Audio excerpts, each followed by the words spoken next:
Welcome back to KMR tutorial. నేను మీ KMR. Today మన topic Hindi సాహిత్యిక ఇతిహాసంలోని Dwivedi యుగంలోని ఒక భాగమును ఈ వీడియోగా రూపొందించడం జరిగింది. ఇటువంటి వీడియోలను మీరు రెగ్యులర్గా పొందడం కొరకు మన కేఎంఆర్ ట్యుటోరియల్ యూట్యూబ్ ఛానల్ను సబ్స్క్రైబ్ చేసుకోండి. మన వీడియోలను మీరు రెగ్యులర్గా ఫాలో అవడం ద్వారా హిందీ సాహిత్యిక ఇతిహాసం ఒక క్రానాలజీ మెథడ్లో अत्यंत सुलभंगा अर्थम चेसुकोगलुगुतारु.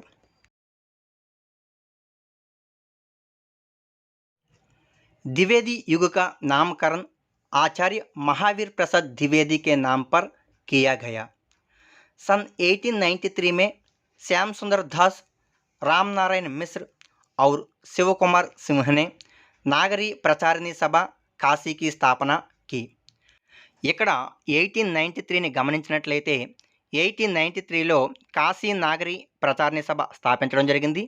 1893లోనే దివ్య జ్ఞాన సమాజం అనగా థియోసోఫికల్ సొసైటీని colonel H S Olcott, madam H P బ్లావట్స్కీలు న్యూయార్క్ను కేంద్రంగా చేసుకొని స్థాపించడం జరిగింది.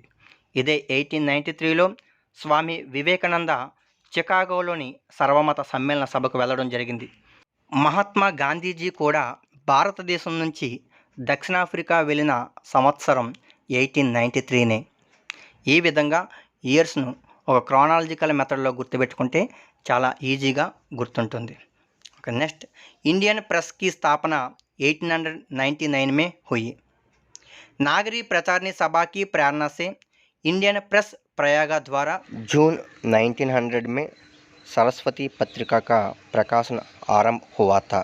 सरस्वती పత్రికను జూన్ 1900లో ప్రారంభించడం జరిగింది. సరస్వతి పత్రికను ప్రారంభించినది ఇండియన్ ప్రెస్ ప్రయాగ్. సరస్వతి పత్రిక ప్రారంభించడానికి కారణం నాగరి ప్రచారిణి సభ काशी. सरस्वती पत्रिका के प्रथम संपादक బాబు శ్యామ్ సుందర్ దాస్ थे. బాబు శ్యామ్ సుందర్ దాస్ గురించి ఇక్కడ మీరు గుర్తించుకోవాల్సిన అంశం, బాబు శ్యామ్ సుందర్ దాస్ హిందీ కోవిద్ గ్రంథమాల అనే హిందీ సాహిత్యిక ఇతిహాస గ్రంథాన్ని రచించడం జరిగింది.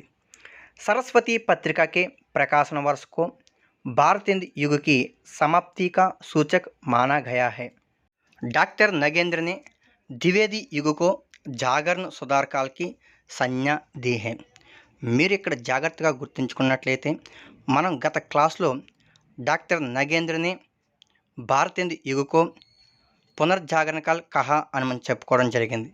అంటే డాక్టర్ నగేంద్ర భారత హింద్ యుగను పునర్జాగరణ కాలని, ద్వివేది యుగను జాగరణ సుధార కాలని పేర్కొనడం జరిగింది.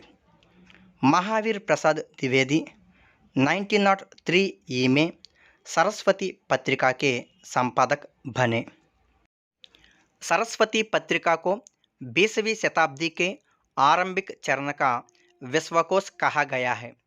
बालमुकुंद गुप्त को भारत हिंद युग और द्विवेदी युग को जोड़ने वाली कड़ी का कवि कहा जाता है. బాలముకుంద గుప్తును ఇటు భారత హింద్ యుగానికి అటు ద్వివేది యుగానికి చెందిన కవిగా పేర్కొంటారు. అనగా కేశవదాసు భక్తికాలకి చెందినవాడు మరియు రీతికాలకి చెందిన కవిగా ఏ విధంగా పేర్కొంటామో అదేవిధంగా బాలముకుంద గుప్తును కూడా పేర్కొనడం జరుగుతుంది. శ్రీధర్ పాఠక్, నాథూరామ్ శర్మ శంకర్, అయోధ్య సింహ్ ఉపాధ్యాయ హరిహౌద్, मैथिली शरण गुप्त, राम नरेश त्रिपाठी आदि द्विवेदी युग के प्रमुख कवि हैं. श्रीधर पाठक हिंदी कड़ी बोली के प्रथम कवि माने जाते हैं. ఇక్కడ మీరు జాగ్రత్తగా గుర్తించవలసిన అంశం, कड़ी बोली शब्दों का प्रथम बार प्रयोग अमीर खुसरो ने किया था. प्रथम कड़ी बोली कवि श्रीधर पाठक. प्रथम कड़ी बोली काव्य अयोध्या सिंह उपाध्याय हरिहौद से रचित प्रिय प्रवास. कड़ी बोली भाषा के प्रतिनिधि कवि మైథిలి శరణగుప్త్ అని ఈ విధంగా గుర్తుపెట్టుకోవచ్చు. आचार्य रामचंद्र शुक्ल जी ने श्रीधर पाठक को स्वच्छंदतावाद का प्रवर्तक माना है. స్వచ్ఛందతావాద మానే రొమాంటిసిజం అని అంగ్రేజీలో పేర్కొనడం జరుగుతుంది. శ్రీధర్ పాఠక్ ने गोल्ड स्मिथ के 3 काव्य ग्रंथों का अनुवाद हिंदी में किया। हर्मिट का अनुवाद एकांतवासी योगी नाम पर, ट्रैवलर का अनुवाद श्रांत पथिक के नाम पर और डिजर्टेड विलेज का अनुवाद ओदड़ ग्राम के नाम पर अनुवाद किया है। నిన్న గత క్లాస్లో మనం చెప్పుకోవడం జరిగింది ప్రేమ్ పత్రికే లేఖక్ జయశంకర్ ప్రసాద్ అని। ఈ విధంగా కూడా గుర్తించుకోవచ్చు। एकांतवासी योगी और श्रांत पथिक खड़ी बोली भाषा में लिखा है, ओदड़ ग्राम ब्रज भाषा में लिखा है। श्रीधर पाठक की देश प्रेम संबंधी रचनाएं भारत गीत में संकलित हैं। श्रीधर पाठक की अन्य रचनाएं वनास्तक, काश्मीर सुषमा, देहरादून, भारतोत्थान, भारत प्रशंसा और कालिदास की ऋतु संहार को हिंदी में अनुवाद किया। कालिदास चंद्रगुप्त द्वितीय या विक्रमादित्य के आश्रय कवि थे। कालिदास संस्कृत भाषा में अभिज्ञान शाकुंतलम, मालविकाग्निमित्रम, विक्रमोर्वशीयम जैसे नाटकों के लिखा है। कालिदास के काव्य ऋतु संहार, मेघदूत या मेघ संदेश, కుమార సంభవ్ और रघुवंश। ఇక్కడ జాగ్రత్తగా గమనించినట్లయితే वनास्तक के लेखक श्रीधर पाठक, मदनास्तक के लेखक रहीम।